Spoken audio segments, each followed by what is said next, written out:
Long ago, a giant elder dragon emerged from the sea and brought destruction to nearby settlements. With its flames, the hellish monster boiled the sea and sunk several islands before eventually being repelled by humans.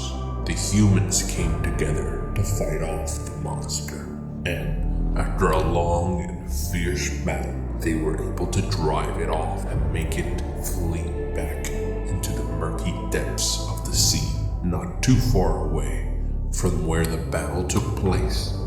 The survivors of the battle built a village near the sea, and over time, that settlement became a port known as Port Tatsia. Nowadays, the sea is peaceful, and ships frequently travel through those waters without incident to further protect the port and sailors from the disaster that occurred long ago.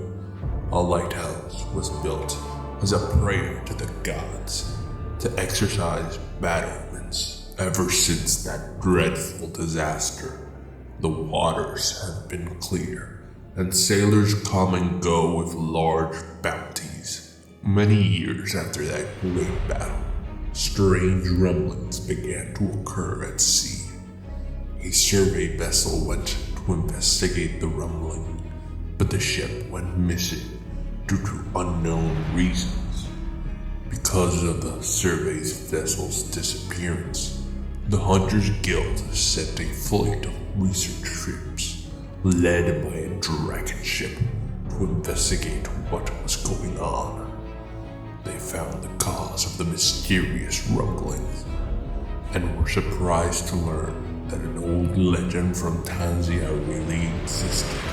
Before Port Tatsia lost contact with the Guild's fleet, the fleet reported encountering a giant elder dragon out at sea. This legendary elder dragon is known as Dire Miralis.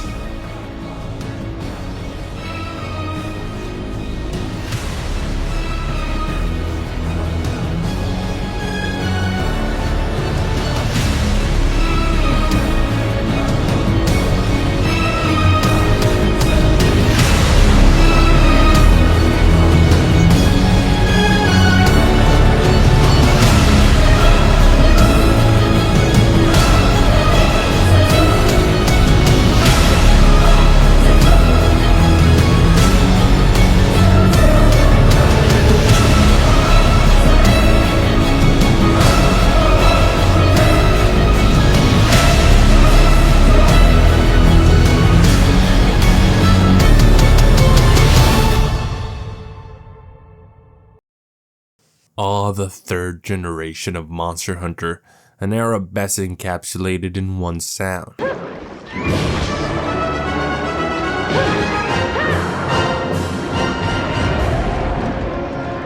The first and annoyingly only generation ever to introduce underwater combat to the franchise, Monster Hunter Tri and 3 Ultimate were truly something special that the developers knew had to culminate in a one-of-a-kind experience.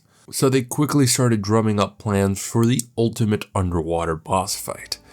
And that fight came in the form of the one and only smelting black dragon of the abyss, Dire Miralis.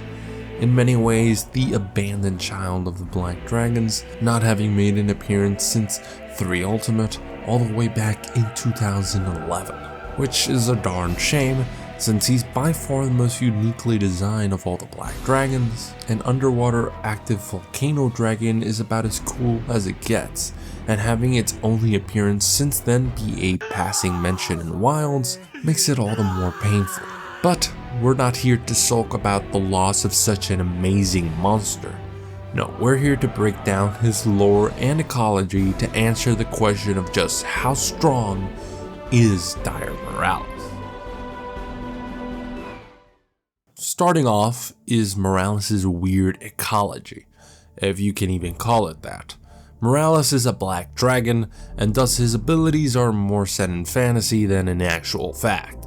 That does not mean, however, that we can't break down what we do know. All over his bodies are structures known as smelter organs. These organs carry out vital functions in the production and circulation of a substance called gushing magma. They do this through an exothermic chemical reaction in which copious amounts of quicklime, calcium oxide, and water are combined to produce calcium hydroxide, which also results in a lot of heat. Simultaneously, metallic elements such as iron and barium undergo oxidation or other reactions, releasing additional heat and contributing to the dense, flaming liquid that jets out from his body. In some cases, stored gases like methane may react violently with chlorine or sulfur compounds, producing toxic byproducts, acidic smoke, and even localized explosions. The chlorine gas by itself would burn the lungs of anything breathing it, and the methane would dissipate O2 in the air or water, resulting in an anoxic death zone. The result is a circulating system that functions like an internal blast furnace, enabling Miralis to weaponize not just fire, but a cocktail of chemical and volcanic forces. To Miralis, the Geneva Conventions were a mistake.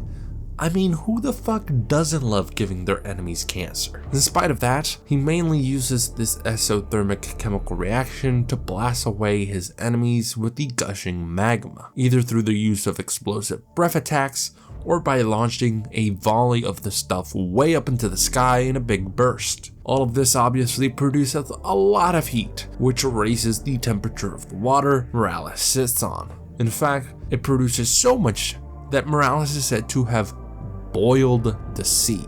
To what extent Miralis did this is hard to pin down. Fortunately, we are given some context clues to help us paint a better picture. When you receive and accept the urgent quest for Miralis, Port Tatsia isn't in any immediate danger. Everything looks normal, and while concerned about the up-and-coming danger, the NPCs don't mention anything going haywire in the actual port, leading to the idea that Miralis' effects are fairly localized, as Port Tatsia and the Tainted Sea are described as being very near one another. We also see in artistic depictions of Miralis that his effects are visible even up to the horizon line. With this in mind, we can actually gauge how much energy it would take for Miralis to replicate this feat. Accounting for the geometry of the Tainted Sea and then factoring in the speed of ocean currents, with a bias towards the lower end of the spectrum considering how calm the Tainted Sea looks to be, we get that Miralis would have to unleash 7.9 times 10 to the 12 watts of power, or the equivalent of 1.89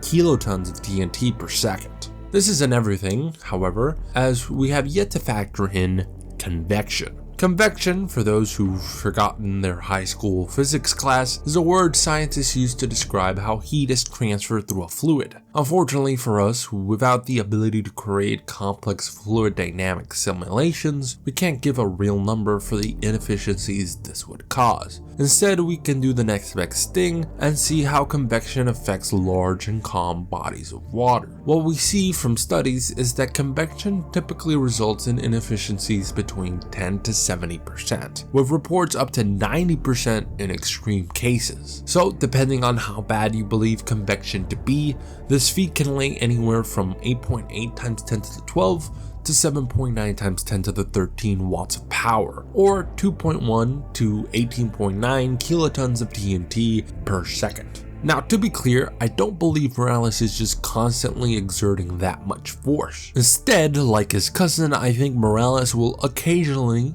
release big bursts of thermal energy, similar to Alatreon's relationship with the Eschaton, or when Fatalis unleashes his full power. Now, depending on how frequent you think these events are, the resulting burst of energy could potentially encroach into the megaton ranges. Either way, it's consistent with what we've seen from other apocalyptic elder dragons. These thermal events would be a sight to behold, but until we get a reimagining of Miralis' fight, it will remain unclear if he can weaponize such an energy source or not. If it actually turns out to be real, then it's certainly nothing to scoff at, and could explain how he's capable of sinking islands, as these thermal events could release enough energy to sink small island plateaus. Enough with the heavy speculation, however. Instead, let's go back to Miralis' more concrete lore. We have the fact that Miralis is covered in thick layers of igneous rock.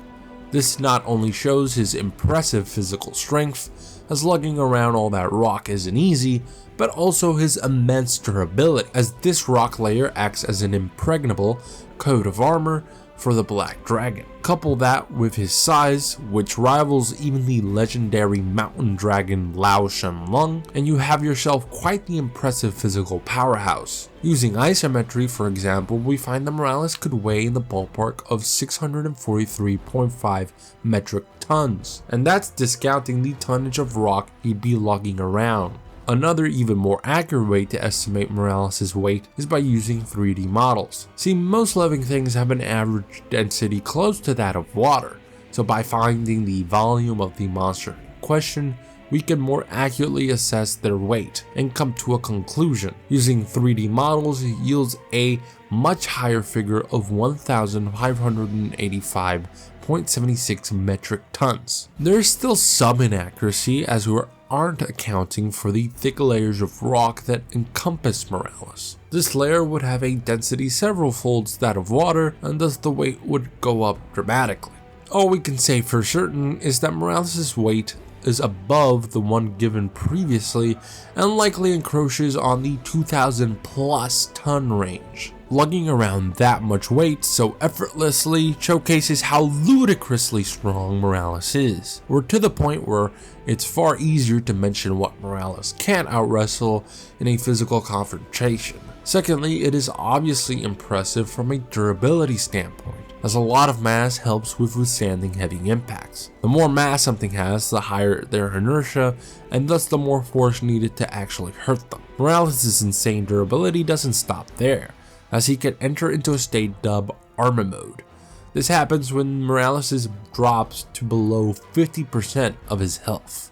From what I've been able to gather, this state is unexplained in game, but if I had to guess, is probably similar to the hardening mechanics of lava swimmers like Levisioff and Ignactor. In this state, Miralis' hide becomes strong enough to bounce off attacks that wouldn't otherwise harm him. All in all, this makes Miralis one of the sturdiest monsters in history. However, what we'll touch upon next may render him nigh on unkillable. See, Miralis has a close genetic lineage with another forbidden monster, the infamous Fatalis.